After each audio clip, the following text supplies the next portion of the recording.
സമീക്ഷ ഒരു മതസമന്വയ വേദിയാണ്. 1986 ഇത് ആരംഭിച്ചത്. ഇതൊരു ആശ്രമ ശൈലിയിലാണ് സംവിധാനം ചെയ്തിരിക്കുന്നത്. അതിലെ ഏറ്റവും പ്രധാനപ്പെട്ട സ്ഥലത്താണ് നമ്മൾ ഇവിടെ ഇരിക്കുന്നത്. ഈ മുറി ഭാരതീയ തച്ചുശാസ്ത്ര പ്രകാരം പണിതതാണ്. കണിപ്പയ്യൂർ കൃഷ്ണൻ നമ്പൂതിരിയാണ് ഇതിന് രൂപകൽപ്പന ചെയ്തത്. ഈ മുറിക്ക് 4 വാതിലുകളുണ്ട്. 4 വശത്തു നിന്നും സാധകർക്ക് വരാം. 4 വശത്തേക്കും തുറന്നിരിക്കുന്നു. എല്ലാ മതങ്ങളിലേക്കും തുറന്നിരിക്കുന്നു. എല്ലായിടത്തു നിന്നും സാധകർക്ക് വരാം. നമ്മളെല്ലാവരും സംഗമിക്കുന്നത് നടുക്കുള്ള പ്രകാശത്തിലാണ്. ഈശ്വരൻ പ്രകാശമാണ് എന്ന് എല്ലാ മതഗ്രന്ഥങ്ങളും പറയുമല്ലോ. ദിവ്യമായ ആ പ്രകാശ കേന്ദ്രത്തിലേക്ക് നയിക്കുന്നവയാണ് പുണ്യഗ്രന്ഥങ്ങൾ. അതുകൊണ്ട് 4 പുണ്യഗ്രന്ഥങ്ങൾ ഇവിടെ സ്ഥിരപ്രതിഷ്ഠകളാണ്. ബുദ്ധമതത്തിലെ ധമ്മപദം, ഭഗവത്ഗീത, ഖുറാൻ, ബൈബിൾ എന്നിവ 4.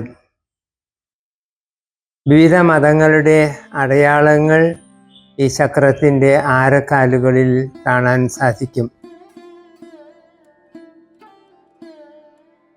ഈ മുറി ധ്യാന സാധനയ്ക്ക് വേണ്ടി മാത്രം ഉപയോഗിക്കുന്നതാണ്. 24 മണിക്കൂറും ഇത് തുറന്നു കിടക്കും.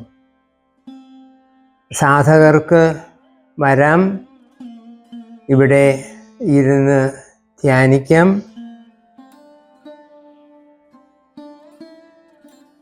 സമീക്ഷ ഒരു ആശ്രമ ശൈലിയിലാണ് സംവിധാനം ചെയ്തിരിക്കുന്നത്. അതുകൊണ്ട് ധാരാളം മരങ്ങൾ ഇവിടെയുണ്ട്. ഇത് ഒരു വനമാണ്, നദീതീരത്തുള്ള വനം.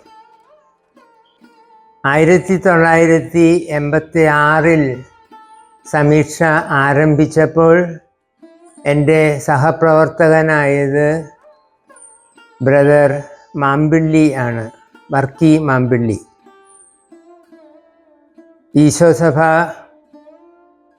ഈശോസഭയുടെ ഒരു സ്ഥാപനമാണ് സമീക്ഷ. ഈശോസഭ നിർദ്ദേശിച്ചു തന്നിരിക്കുന്നത് ബ്രദർ മാമ്പിള്ളിയോടുകൂടി സഹകരിക്കാനാണ്. ബ്രദറിൻ്റെ ഉത്തരവാദിത്വത്തിലാണ് ഇവിടെ കെട്ടിടങ്ങൾ പണിതതും ലൈബ്രറി പണിതതും എല്ലാം.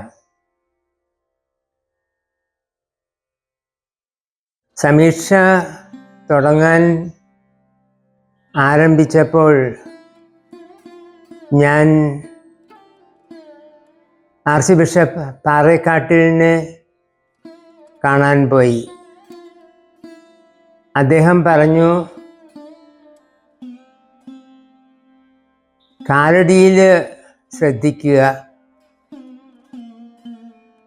കാലടി കേന്ദ്രമായിട്ട് സമീക്ഷ തുടങ്ങുന്നത് നല്ലതാണ് എന്ന്. അങ്ങനെയാണ് കാലടിയിലേക്ക് വന്നത്.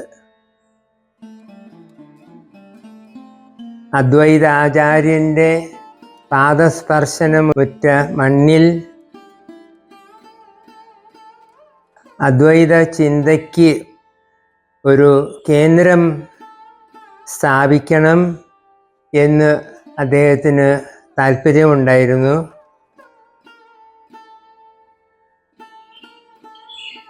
സംസ്കാര അനുരൂപണത്തെ നിരന്തരം പ്രോത്സാഹിപ്പിച്ചുകൊണ്ടിരുന്ന ആചാര്യനായിരുന്നു അദ്ദേഹം.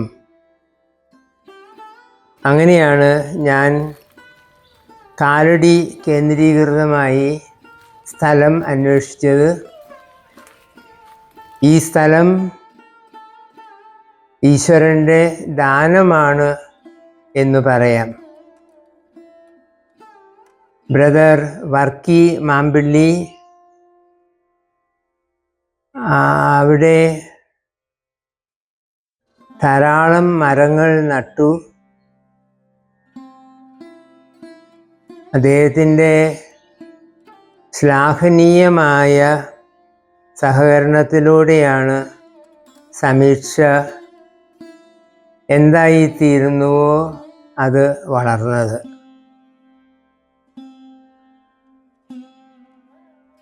സാംസ്കാരിക അനുരൂപണത്തിൻ്റെ മണ്ഡലത്തിൽ അന്നു മുതൽ ഇന്നുവരെയും സമീക്ഷ പ്രവർത്തിച്ചു കൊണ്ടിരിക്കുകയാണ്.